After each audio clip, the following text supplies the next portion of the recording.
Discussing the theorem that is a connected graph with the n vertices and n minus 1 edges is a tree. So when we come to the proof, let G be a connected graph. Let G be a connected graph with the n vertices and n minus 1 edges. Suppose G be a connected graph with the n vertices and n minus 1 edges. Now I am assume G is not a tree. G is not a tree. Means I am considering negation of the statement. Suppose G is not a tree means G contains a cycle. Suppose G is not a tree means G contains a cycle C. Suppose G contains a cycle, the graph G will not become disconnected. Suppose G contains a cycle, then G is not disconnected. G is not disconnected. G is not disconnected. If I remove the edge E, if E is deleted. Suppose if I remove any edge from the graph G, then it is not disconnected because I am assuming that G is not a tree. G is not a tree means suppose there is an edge in a graph G. Suppose there is an edge, suppose G is not a tree and E is an edge in C. Suppose E is an edge in C and G contains a cycle, and if E is an edge in the C and G is not disconnected if I remove this edge in the cycle C, because G is not a tree and G is having a cycle. If I remove the one edge, then also it is not a disconnected. Then also it is not a disconnected. So thus G minus E is a connected graph. Thus G minus E is a connected graph. But we know that if any graph is connected, then it should have a n vertices and n minus 1 edges. But see here, G has n minus 1 edges. G has n minus 1 edges. If I remove the one edge, means in the number of edges we have to remove the one more edge, then it becomes n minus 2 edges in the graph G minus E. So therefore G minus E has n vertices and n minus 1 edges. So n minus 2 edges.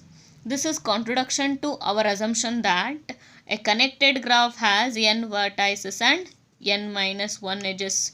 This will be contradiction to our assumption. If there is a n vertices, then it should have n minus 1 edges. That is contradiction to our assumption. Hence G must have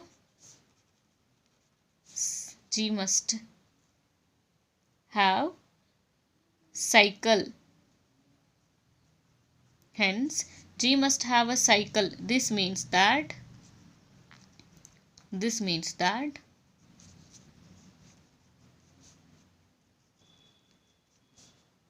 G must be a tree.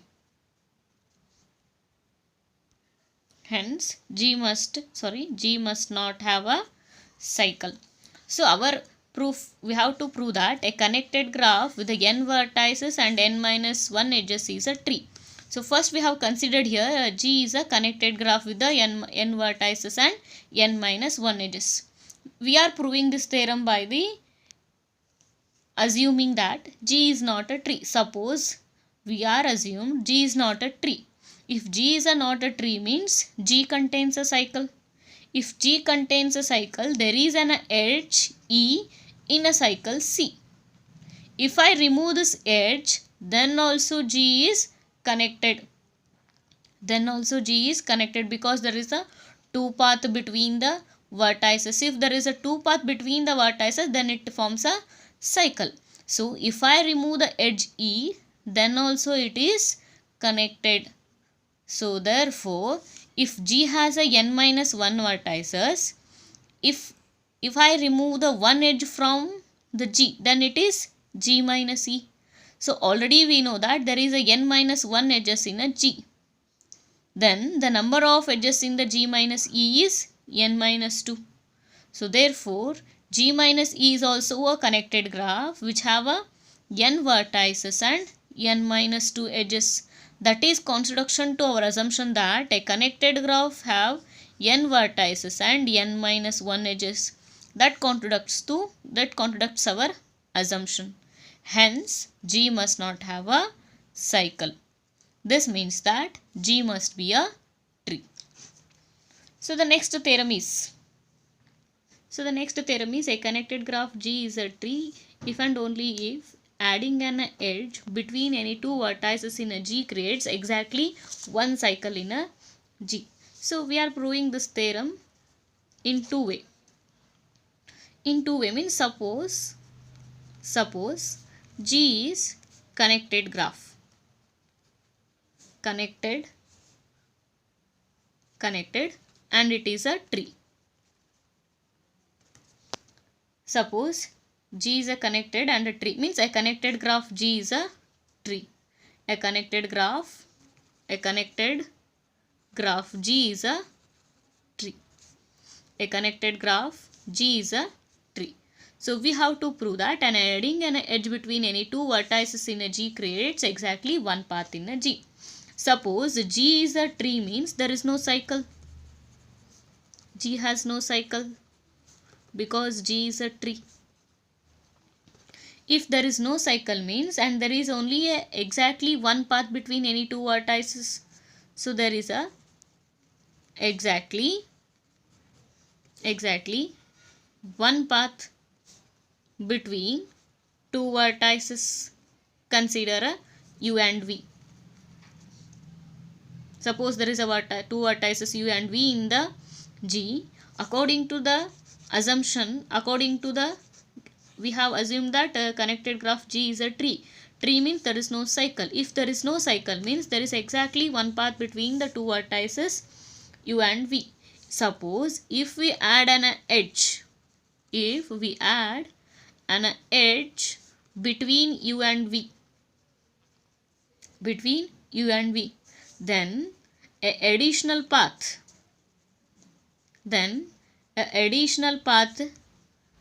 is created. Then an additional path is created between U and V, and two path constitutes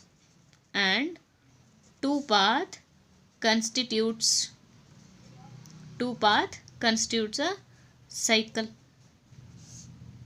Since we already know that G has no cycle, but by adding an edge between the two vertices U and V, they constitute a cycle. So it is clear that this is the only one cycle in a G now possess. Since we already know that since G has no cycle, since G had no cycles before, means early there is no cycles in the G. But adding this edge in between these two vertices, we created a one cycle. So that implies this is the only cycle. This is the only cycle in which G now possess. Now we are moving into the inversely. Suppose conversely.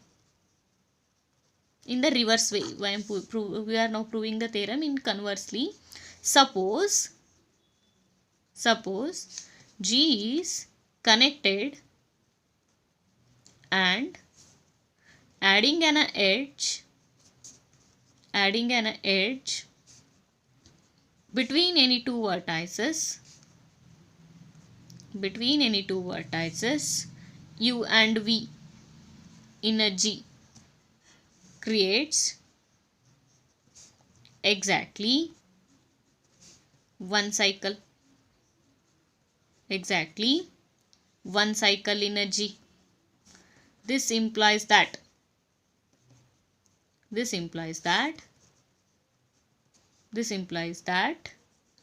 before adding an edge, before adding this edge,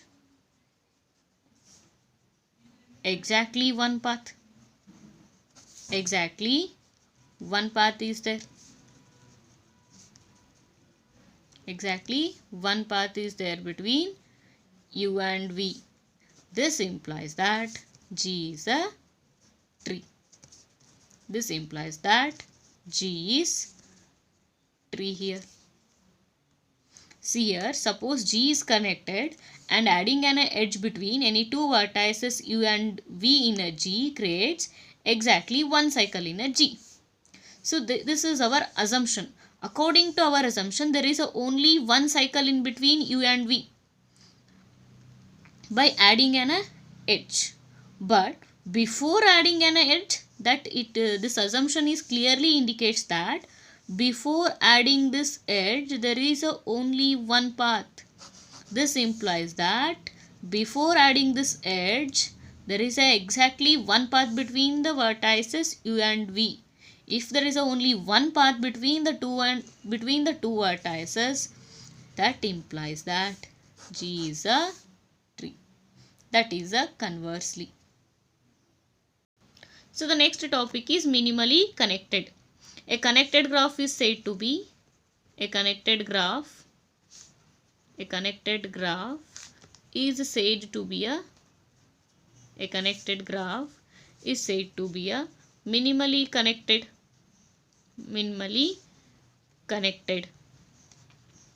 if the removal of any one edge from it disconnect the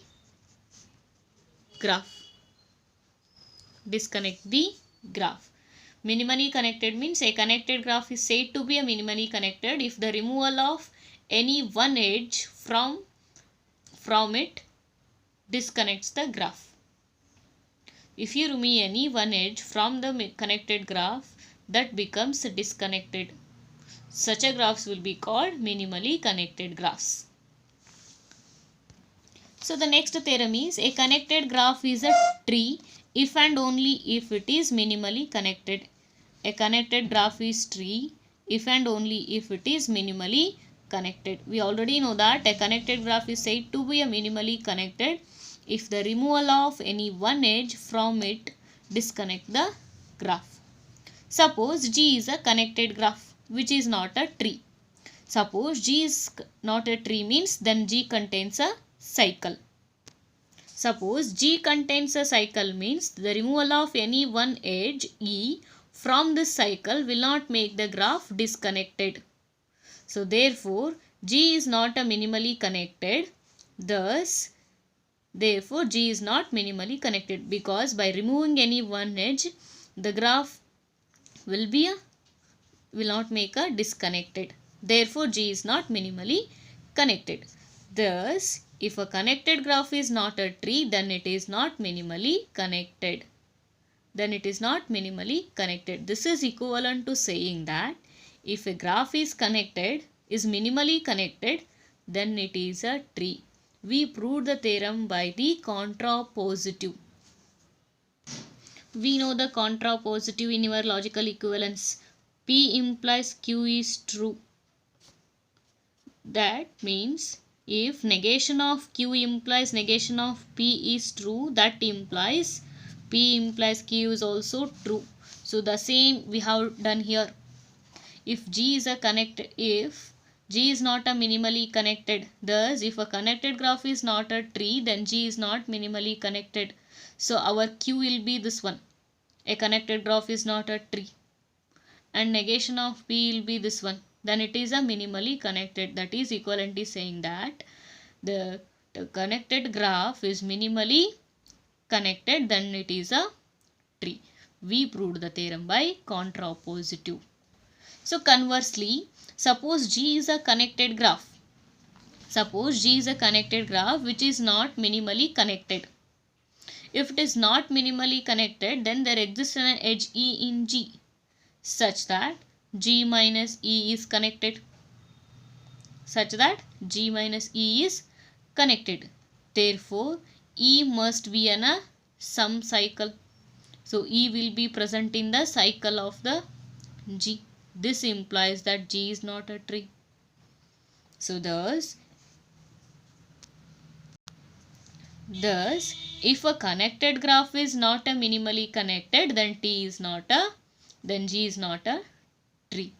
Again, by the contrapositive, this is equivalent to saying that if a connected graph is a tree, then it is minimally connected here. We proved this theorem by the contrapositive. If you want to prove that P implies Q is a true, then you have to prove that negation of Q implies negation of P is true. Using that logic, we are proving this theorem here. So I am going to take this theorem once again here. Suppose G is a connected graph which is not a tree. We have to prove that a connected graph is a tree if and only if it is minimally connected. Suppose G is a connected graph which is not a tree. If it is not a tree means then it contains a cycle means the removal of any one edge E from the cycle will not make the graph disconnected. Means graph will be connected. So therefore G is not a minimally connected.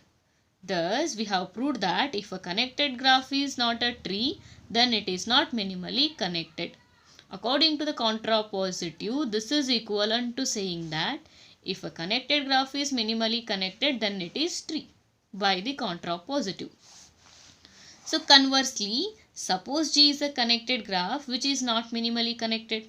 If it is not minimally connected means then there is an edge E in G such that G minus E is also connected by the removal of any one edge, then also it is connected.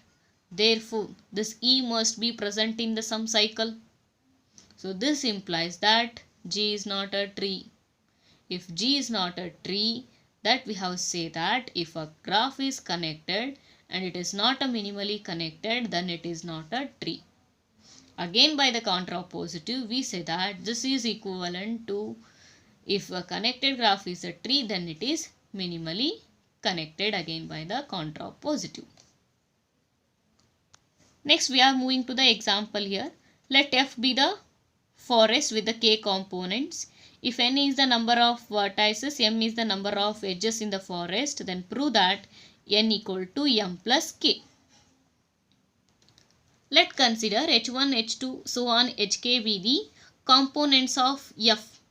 Since each of these is a tree, each component is a tree here.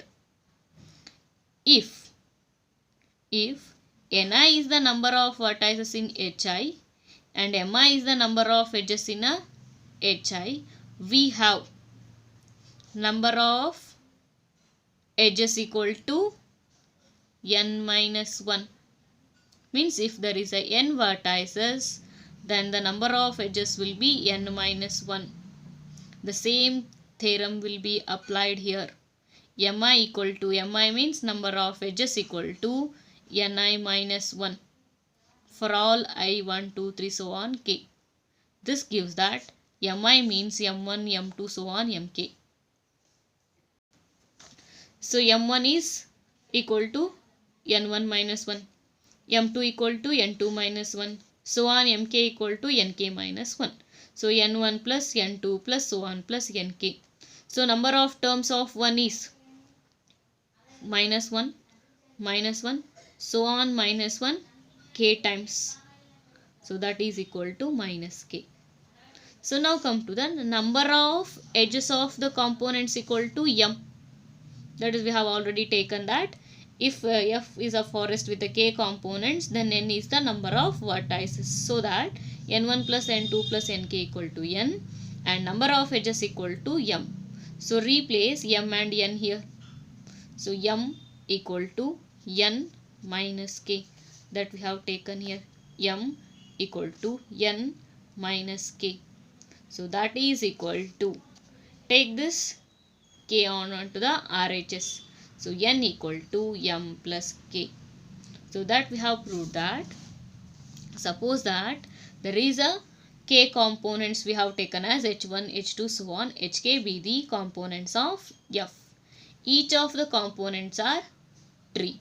If each components are a tree, then ni is the number of vertices in hi, mi is the number of edges in hi.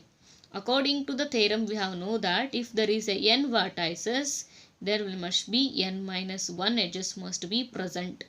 According to that, number of edges equal to ni minus 1. So we have splitted a mi as m1 plus m2 plus so on mk. m1 is equal to n minus 1, m2 is equal to n2 minus 1, so on mk equal to nk minus 1. So we added it n1 plus n2 plus so on plus nk. Number of terms of the minus 1 is minus 1, so on minus 1 k times. So that is equal to minus k. So we already know that number of vertices is equal to n. Therefore, n1 plus n2 plus so on plus nk equal to n. And number of edges in the forest will be m. Therefore, m1 plus m2 plus so on plus mk equal to m. That is m equal to n minus k and n equal to m plus k. So next consider the example here. Suppose T1 and T2 be the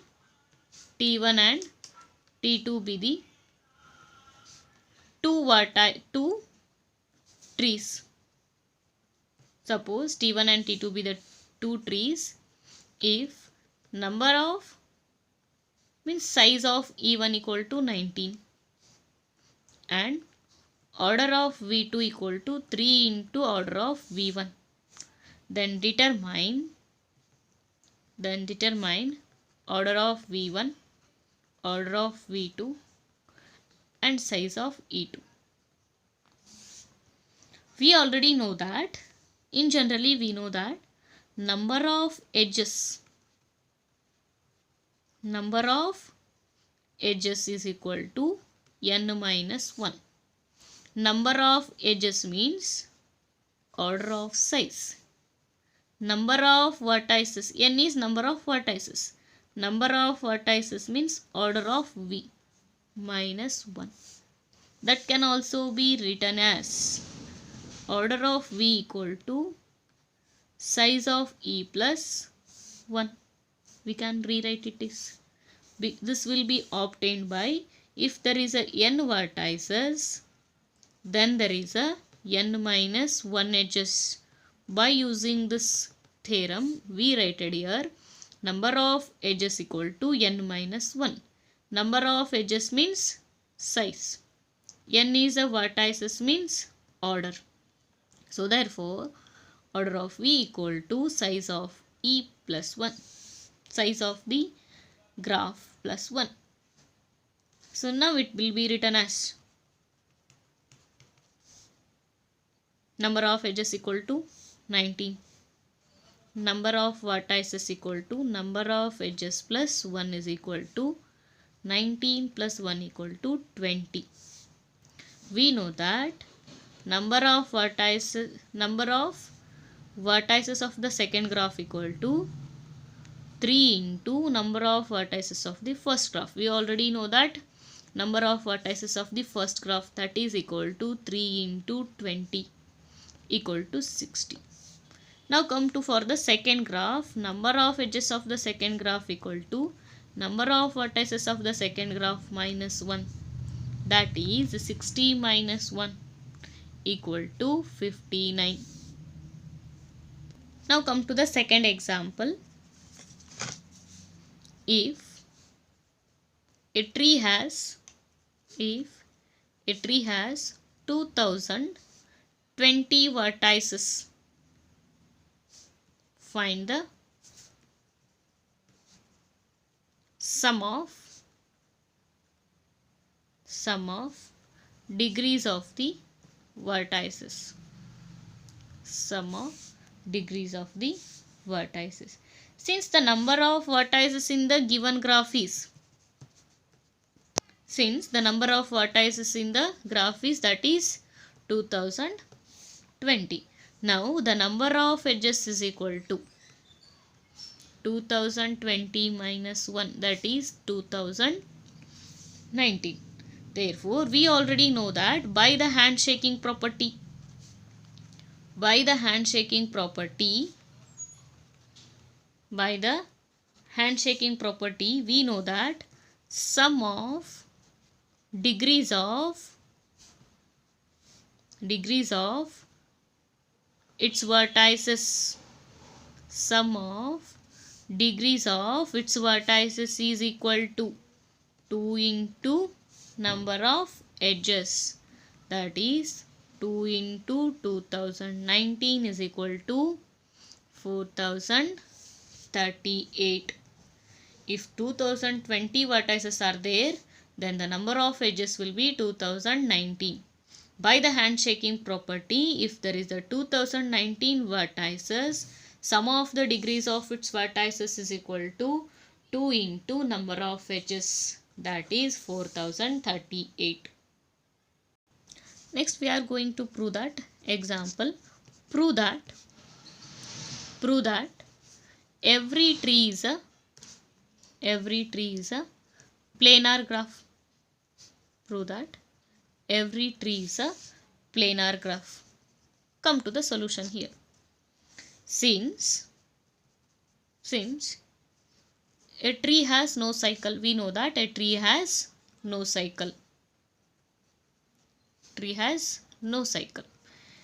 If a tree has a no cycle, means the subgraphs of a tree has also have a no cycle. Subgraphs of tree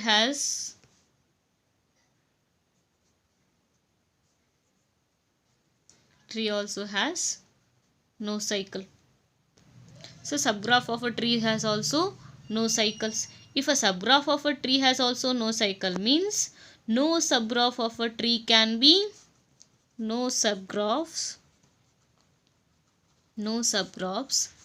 of a tree